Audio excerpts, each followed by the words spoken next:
My name is Shekhar Reddy. I am the global lead for partner development, and I focus on technology and creative partners. I'm with Amazon Advertising.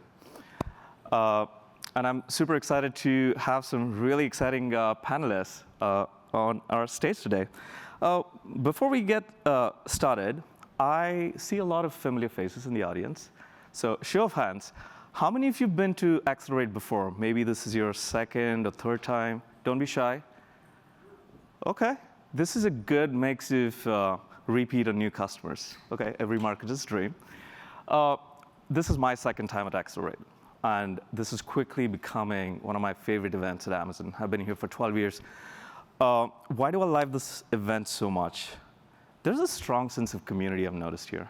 Everybody who shows up here wants to share, wants to help each other, wants everybody to build a better business, even when they're competing with each other. And at the same time, there's a strong muscle for curiosity. Everybody wants to learn more, what's new, what's innovative, so that they could then go back and teach their customers or build a better business. So for those of you here for the first time, please come back. Every year it gets better. I can guarantee you the food this time was way better than the last time, too. People who are part of this community and have been doing it for a really long time are our two panelists today. From AI-driven personalization to advanced targeting, full funnel optimization, to seasonal planning. Today, we'll explore and learn what are some of the trends that our experts are paying critical attention to, and what are some of the questions that they're asking, which is super important. And whether you're here today to explore new capabilities or you're here to just optimize your existing strategies, I hope you'll walk away with an insight or two today on how our experts are assessing opportunities, prioritizing them, and also acting upon them. You will hear from them firsthand with very specific examples on what are the top advertisers doing, what is working and what is not working, and what does it mean to be a good partner. It's a two-way street. In order to get and maximize this partnership, I implore you all, not just about finding the right partner, it's about what do you do after you've found them and how do you extend your skill sets to make this a better partnership. Without further ado, please join me in welcoming Corey Burham, who's the VP of Business Development at Global Overview, and Jun Choi, who's the SVP at Xnerd.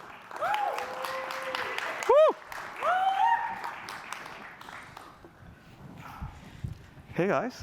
Hey. How's it going? Has it been a busy week? It's been a great week. Great week. It's been a great week. We couldn't have asked for more beautiful weather. Thank you, Seattle, for cooperating. And I love this venue. Last year, I did one of these sessions where we didn't have a window. Oh. And my prayers have been answered. Feels like a cave. All right. We have about 30 minutes. I think that should be good to go through some of the questions that I have for you. June, let's start with you. Your favorite word I heard is AI. Is that true? I guess so, yeah.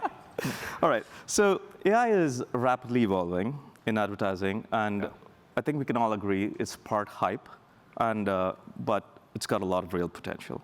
Yeah. How do you see AI transforming advertiser effectiveness, let's say over the next 18 months? Yeah, I think even in the last 6 months, 12 months, and even if you look in the next 18 months, what AI has been so effective at doing from our point of view is taking a lot of those high frequency, highly manual tasks that sometimes machines are actually better at doing. So for instance, a machine is better at not sleeping, looking at Amazon 24/7, looking at the budgets, looking at the bids, where people have to sleep. Right. And I think a lot of the best advertisers, agencies, brands that we work with focus on how do we maximize the AI component, which is a lot of these high frequency, highly manual tasks that can and actually should be automated because it performs better. So things like budget and bid optimization, budget and bid day parting, keyword negation, keyword harvesting. Those are aspects where a lot of the times AI is very good because it can look at so many different things, and it can look at it every single day, every second of the day. And so as we think about even in the next 18 months, I'm sure everybody has heard of something called ChatGPT at this point. But I think as that continues to evolve, and even as we look at large language models and a lot of these tasks, again, that are highly manual, like reporting. So if you're an agency, you're probably spending over 50% of your time reporting or creating these reports, where our thesis is, how do we help agencies, how do we help brands focus on those highly manual tasks that can be automated with a couple clicks of a button, and then allow for much more strategic levers that they should be focusing on instead. Great. Corey, anything to add from your end? I'm completely on the same page as June. We think AI is we're in a really exciting moment with AI. Yep. The places that we think it's going to be able to take us, the ability to help agencies and brands and advertisers really scale. And we're just like at the edge of what's about to explode. Even this morning in the general session, 3/4 of that general session was about the AI that Amazon's developing, and they only touched on, probably a fraction of the things that are actually in work. We love to use all of their AI audiences that continue to get better and better and better. I think one red flag or caution is just, as your teams use AI, make sure there is someone in the driver's seat. Yeah. We know the AI is only as good as the data it's been trained on or the prompts that it's been given. And too frequently we see brands who allowed AI to not just do things like bid optimize, but really run the strategy. And AI doesn't fully understand consumer behavior at this point. So be excited about what AI can help your team scale, but make sure you really have a person who has a deep knowledge about how to be successful, how to develop a strategy, and keep the business on the right path. So if I'm sitting in the audience today and I'm listening to these valuable insights and I'm going, oh shoot, it's already too late for me, or there's still an opportunity for me to start planning today in the hopes of maximizing potential, what would you say to somebody who's thinking along those lines? It's definitely not too late. Yeah. I would say this. I think either you're excited by this or you're scared about this, but this is the worst AI is ever going to be. So AI is only going to get better and better. It's not going to get worse and worse. I think everybody has seen that at this point. And so if you're not doing it today, you can start today. But if you don't start today, the delta between you and somebody that started even 6 months ago is only going to increase. And so I think that's where the, not necessarily fear component, but a little bit of urgency should come to mind, where, hey, if I don't do things today, and if I don't learn about maybe AI, or if I don't test and learn at the very least, the delta of somebody doing it 6 months ago is going to get exponentially greater than what I was doing before.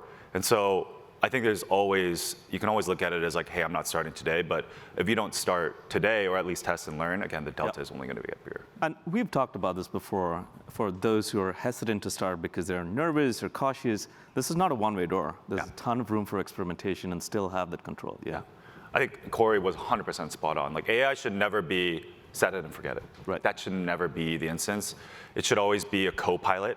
So the folks that are managing the campaigns, managing the relationships, they should set the strategic insights. They should be a part of that strategy around DSP and sponsored ads, budget allocation. But then the AI should be able to support a lot of those tasks that they're doing already that are taking up 40 to 50% of the time. That actually is better, as I said, with AI. Yep. Now, as the technology evolves and becomes more interesting and exciting, we also know for a fact that the customer behavior is fast changing too. I, for one, believe that the traditional so-called customer funnel or the linear path of purchase is no longer true, and the customers are seamlessly traveling up and down the funnel, right?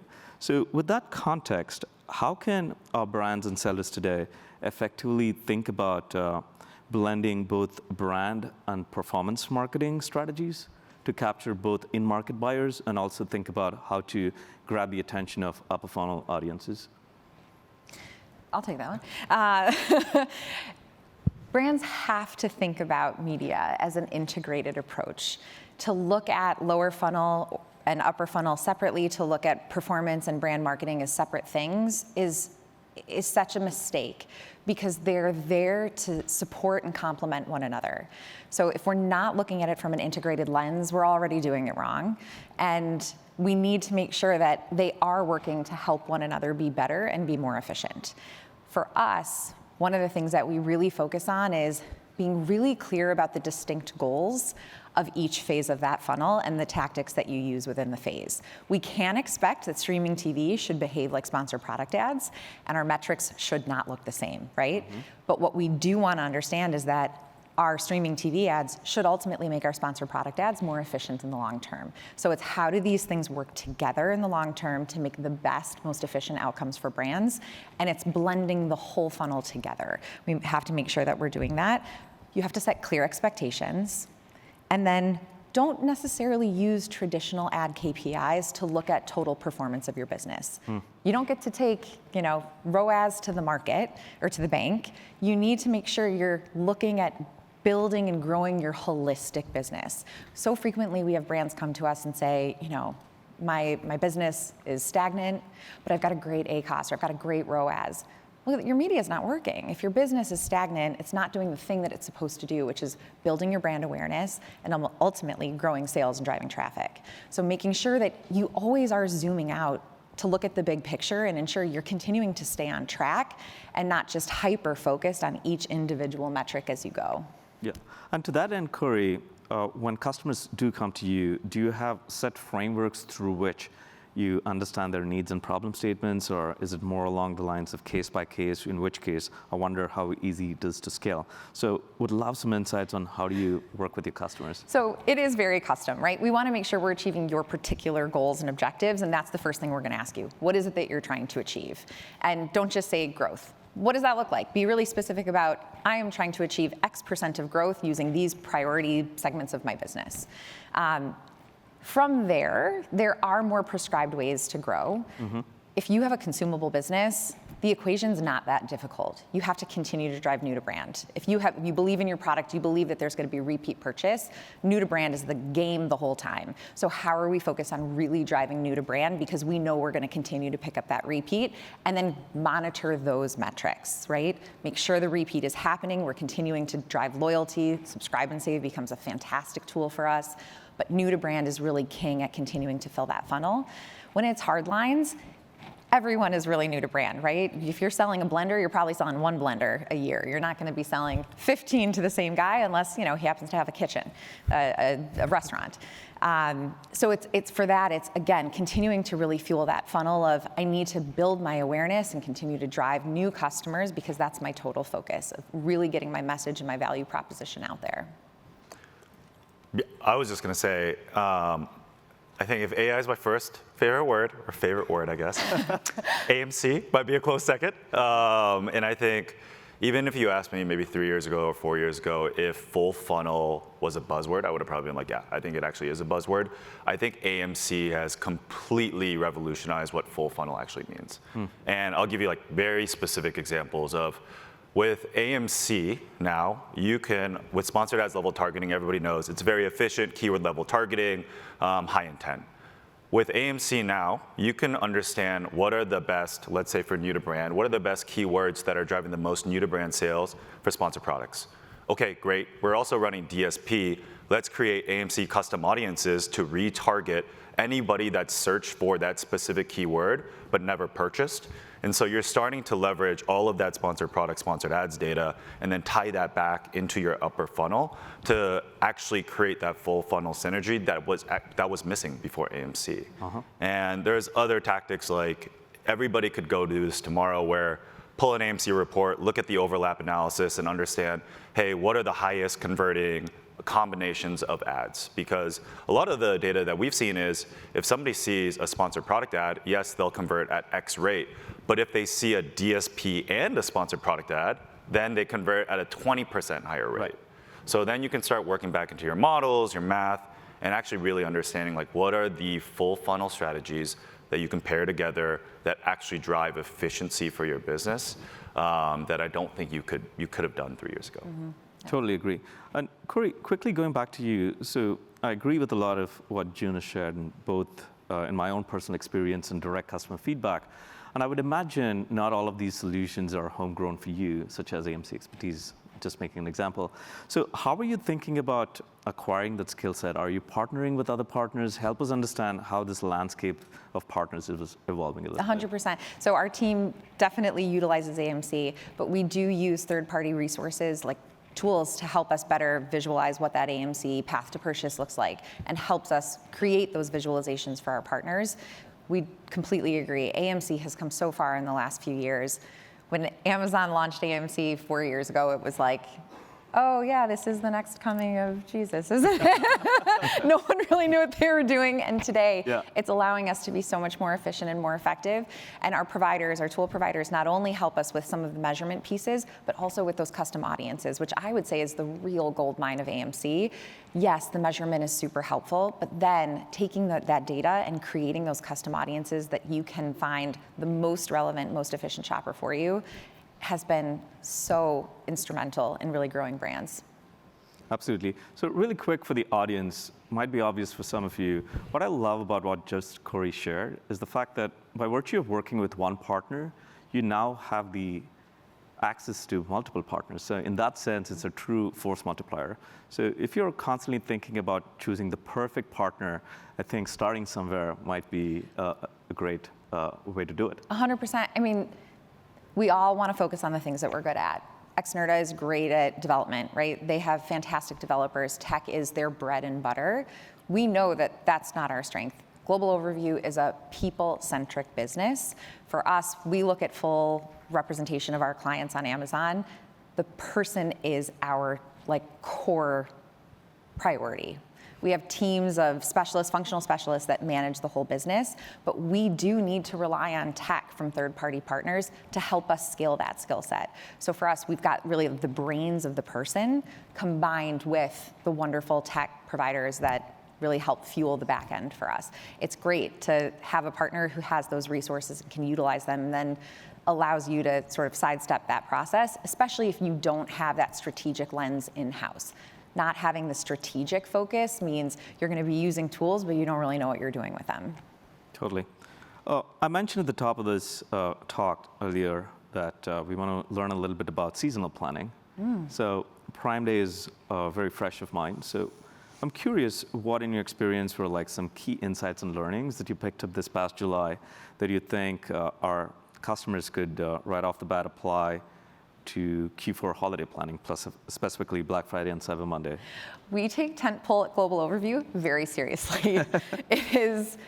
Prime Day is huge. Turkey, we're going to call it Turkey 28 these days. It's the whole month. Turkey 5 is huge for us. We have a large consumable business. New Year, New You is a big time for us. And the reason that we lean in so hard is because we see the huge impact that tentpole can have on a brand's business. Truly, if you lean in to tentpole, you get to set a new floor for your sales post-tentpole. Let's be clear, you're going to have huge event days. Your sales aren't going to stay up there. They are going to drop. But they're going to be at a level that is well above where you were prior to those event days if you do take events seriously. And for us, it's really 4 key things that helps us drive the event and have a successful event day. And I'm going to toot our own horn for a second. We heard that this Prime Day was a challenge for a lot of different advertisers out there, right? 4 days was tough. There was no real urgency for the consumer to convert. Global Overview performed 30% year over year from the 2 event days in 2024. So for us, this was another fantastic event. And the reasons are, number 1, lean in to the lead-in. The lead-in matters. The 2 event days or 4 event days or 28 event days, whatever they happen to be, it's great to participate then, but prime that audience. Plant the seeds early. Get them coming back to you. You know what's more efficient than prospecting on event days? Retargeting on event days. If you take the lead into the event seriously, the first 2 weeks leading into it, you've got an audience who's already interested in your product. You can re-communicate with them and get them to convert during that event. So lead in, absolutely. The power of promotion is real. Number 1, the types of deals that you're using so that you're getting badges, because that's what the consumer sees in the search page, right? You want to make sure you have those deal badges. But then also for Go, we saw 25 to 35% discounts, saw 5x the conversion rate of products that had no discount. Really consider the right products for you to discount. We understand not everyone's going to discount their whole portfolio, but it is going to really create interest in your brand and then have new to brand shoppers for you to retarget in the future. And that's a big one. Prioritize new to brand. Yes, you are going to have your repeat customers who want a deal, but this is your time to find new shoppers who are going to love you and come back for more in the future. And I gotta tell you, I don't know the real reason why, but when we look at past data from Global Overview, we find that new to brand shoppers that we acquired during Tentpole have become our most valuable shoppers in the long term. The LTV on those shoppers and the frequency of purchase is much higher than shoppers who were acquired later in the year. And then the last piece is flexibility. Be super flexible with your ad mix. Coming back to this full funnel idea, of course, we're gonna have all different types of ads running, but during the event, we wanna see which ones are actually working best. Last Prime Day, what we saw was that cost per click was going through the roof on certain category keywords. And so we had a bunch of great brands who were flexible with their budget and let us reallocate to DSP, which became the most efficient prospecting tool that we had during the event. Work with your partner, make sure that you guys are on the same page about what can be reallocated, but you want to be able to pivot in real time to make sure you have the most successful event possible. No, I think that covers it very well. That was a I was like, wow, okay. And we're done. Sorry. I mean, honestly, that was fantastic. The only thing I would probably add on are two things, just like something that anybody could do tomorrow, is typically Prime Day shoppers are very much discount shoppers. They're looking for discounts. And so it's a really effective way to not only target these Prime Day shoppers, but with AMC, you can now look back to the previous Prime Day, to the previous Q4s, to the previous Black Friday, Cyber Mondays, and understand within that time period who's started shopping on your specific detail pages. So they're already brand aware, and then they're discount shoppers, and they shop during Black Friday, Cyber Monday. Probably a good pool of people to start retargeting for Black Friday, Cyber Monday for Q4.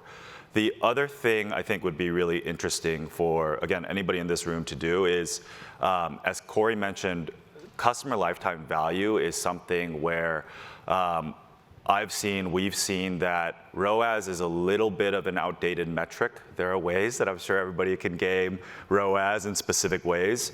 One of the interesting areas that we've seen is customer lifetime value or lifetime value ROAS. Because if you're a CPG company, especially with now AMC extending that look back window from 12 and a half months to 5 years, you can actually, we've seen folks completely restructure their budget allocation across their campaigns because they're actually seeing that this specific campaign, even if it had a 2x ROAS, drove way more total sales with that 12 and a half month look back window than the 4x ROAS. And anybody here could go tomorrow and pull that customer lifetime value ROAS campaign by campaign and just look at directionally for Q4, is that the right budget allocation, or should you be thinking about it a little bit differently? Like I would encourage almost every single person in this room to do so because it actually opens up insights that you probably didn't have before. I so agree with that, Gene. And that tracks consistently with the shift that we're seeing where the focus is moving away from tacos and ACOS and measurement having multiple dimensions for that.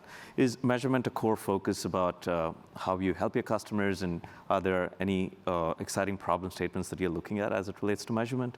Yeah, I think the lifetime value ROAS, that was one of the examples. I think the ACOS ROAS, again, I think those are core KPIs that anybody's gonna look at for their entire business. But some of the ones that we've seen work really well outside of just ACOS and tacos is we've had some of these brands that come in and start looking at branded searches as a KPI instead of just ACOS and tacos, because AMC has opened up this entire purview of is full funnel, is my upper funnel actually driving X?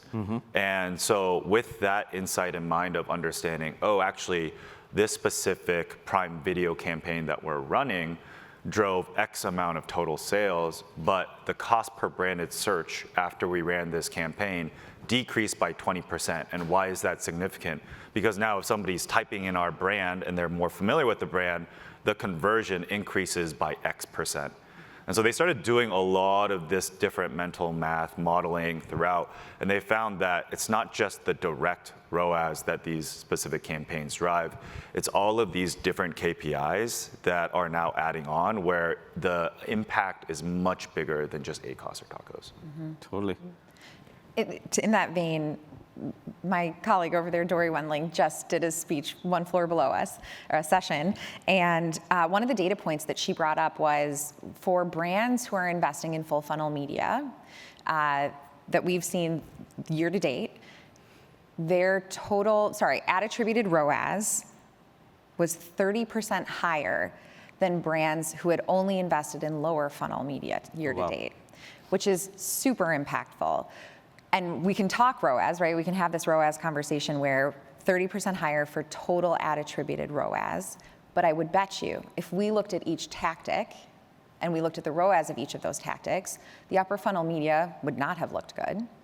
But that's the point to what June is saying. It's this blended impact that all of these campaigns have together. They're supposed to complement and support one another. And so when you look at your total media, you're seeing efficiency. But if we're just zooming in and looking at ACOS or ROAS on a tactic by tactic level, you're going to get scared and pull away. But that's not the right approach. When you're really looking, you're really invested in full funnel media, you got to make sure you stay in it, because that is what the upper funnel is doing. The upper funnel is creating that branded search and making your journey much more efficient by the time they get to conversion. So completely agree, totally on the same page. These are very powerful insights, guys. I want to land this with providing some very specific advice, if you will, for the audience here. But in order to do that, show of hands, how many of you here work with an agency partner to help you with your campaigns? Okay. What about a technology partner? Few hands. And freelancers? Very few.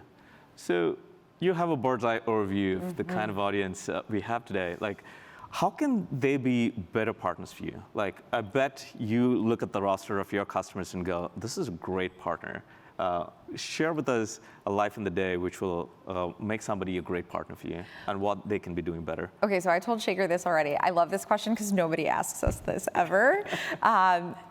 But it's any great relationship, whether it's professional or a personal relationship, it all has the same core principle of strong communication. Have strong communication with your partner. And to me, that's three things. Be really clear about your goals. Let us know what you're trying to do. And it's, again, not just growth, but I want X% of growth in this period of time on these products, focused on this. Be really clear so that we know what we're trying to achieve. All we want to do is please you. We're all people pleasers. That's why we work at agencies. Help us get there. Let us know what we're trying to achieve together. And then number two is remember that this is together. One of the things that we say is we like to, we're an extension of our partners' team. We like to wear their logo on our jersey. We're an extension of you. Be transparent with your partner. Let them know what's going on. Let them know what your challenges are, what your headwinds are, what your management is telling you, what the data points that you have outside of Amazon look like. Be really clear, because the more information you give them, the more successful they're going to be. And then the third thing, and this is really hard because I'm from Minnesota, and I don't know if you guys know what Minnesota nice means, but really what it means is we're passive aggressive, and we really don't come out and tell you like the hard, honest truth. Be really clear.